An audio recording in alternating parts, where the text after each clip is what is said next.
Hello there, Starscream back for a Transformer review this time. Now, this character is a Beast Wars character. And if you're familiar with the show, and even if you're not familiar with the show, I think you'll recognise this as a rat.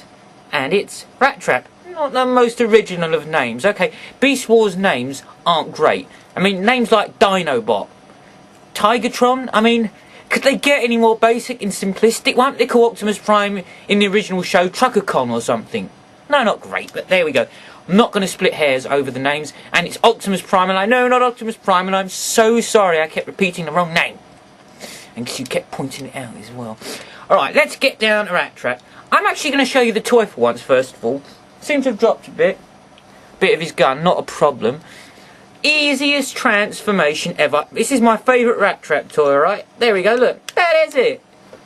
That is rat mode. And I must be honest with you, I don't like rats. But I like Rattrap.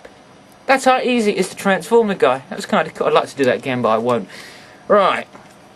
He arrives in the first season of Beast Wars. Now, he's with them all the time. On Cybertron, he did have a life on Cybertron, unlike Cheetor. This guy wasn't the greatest of Transformers. He was, well, apparently he's a womanizer. I find that hard to believe, primarily because I didn't think there was any women on the Cybertron. I thought there were female Autobots or something, but apparently, yep, he was a womanizing rat. Okay, he used to spend most of his free time in bars, and I suppose a result of that would be being drunk. Now, just give me a second. I seem to have done something to this toy, and it won't go back into rat mode. Oh, it has. I was trying to break it. I'm terribly sorry. Anyway, back to Rattrap. So, he was a very reluctant crew on board Optimus Primal's ship. Oh, I slipped up there. My God. Well, as you know, they get shot down. And Rattrap, through the show's favourite expression is, "We're all gonna die." And he is usually met with, "Be quiet, Rattrap," or "Shut up, Rattrap," as you'd probably say if somebody kept saying you're all gonna die, wouldn't you?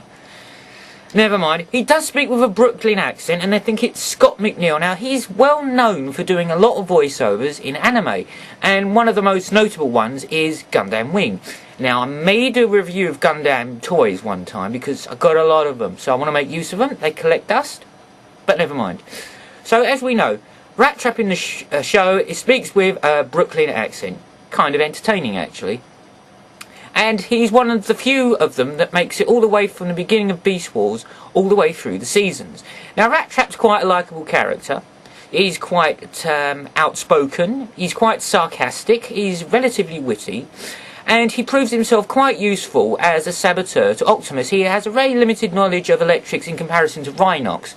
But what he has less in knowledge of that, he has a much better one in stealth and espionage, and they use it for sabotaging the Predacon bases and their plans. Now, Rattrap never really got on with Dinobot. He never really trusted him, not completely.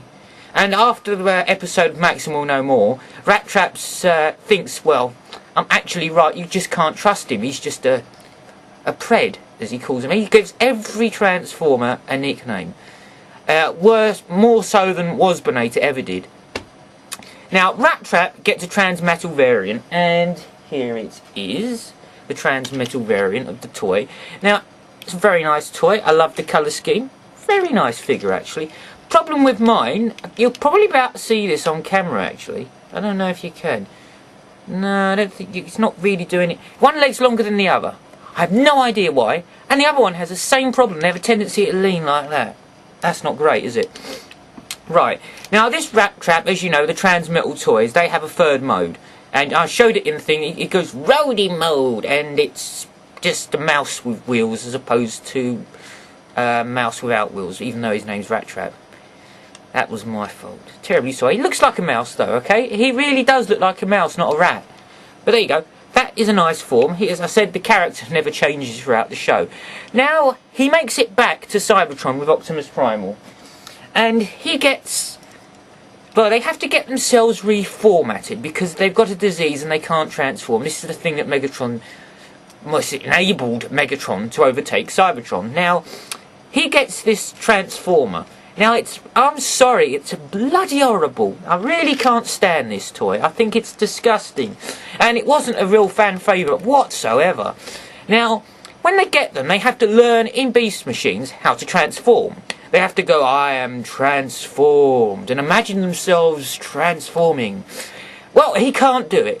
He can't get his head round it. He tries to transform and he's stuck as a mouse rat. And he gets so frustrated. So he's stuck as a tiny little rat. He has no weapons, so when they're in a conflict with the Predacons, he's of absolutely... Oh, Veercons actually, isn't it? Veercons when they return to Cybertron. There isn't any Predacons around much other than Megatron. He gets stuck. And he can't do anything. He's very frustrated. Even so that he does something that was completely out of character for Rattrap. He makes a pact with him. Well, some of them anyway. To try and if he promises him that he will help Rattrap so that he can aid the Maximals. Now, it's a very twisted, convoluted story and it sounds half-assed, doesn't it? I'll help you so that you help me so I can help them back in return. Yes, he is as stupid as he looks. So, he eventually gets transformation and he eventually starts using his stealth-like saboteuring ways and he helps them with the electrics and eventually becomes somewhat of a master as Rhinox is. Or was, should I say. And I don't like what they do to the character later on in the show. He starts having interests in Britannica, which is a transforming maximal plant. Why? Why does he like a plant? He's a robot, mouse rat thingy. There we go. That's the way the story went across. So he survived all the way through Beast Wars and all the way into Beast Machines. At least he had the same voice, even if he looks like Frankenstein's monster. Right, a little bit of backstory about Rattrap. A little bit all over the place, but I don't care. Kind of enjoyed doing it. I like the character of Rattrap quite a bit, actually.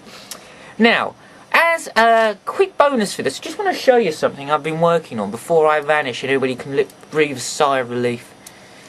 I was going to call this toy Rattrap, and it was a repaint of Prowl. Now, I was going to name this Rattrap. It's not quite finished yet. Want to know your thoughts on it anyway on it. Obviously get some stickers for it, and I'm going to gloss it. But there we go. Work underway. Quite pleased with it. Alright, so I'll see you around. I'll see what I decide to do next. I'm not quite sure yet. Might do some more game reviews if people like it. If they don't, continue with the Transformers and maybe do some more G1s. But it's up to you.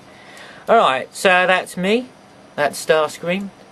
Signing off. Take care. And everybody go and see the Indiana Jones film because it looks quite good. So I might let you know my thoughts on that when I've seen it. But anyway, take care.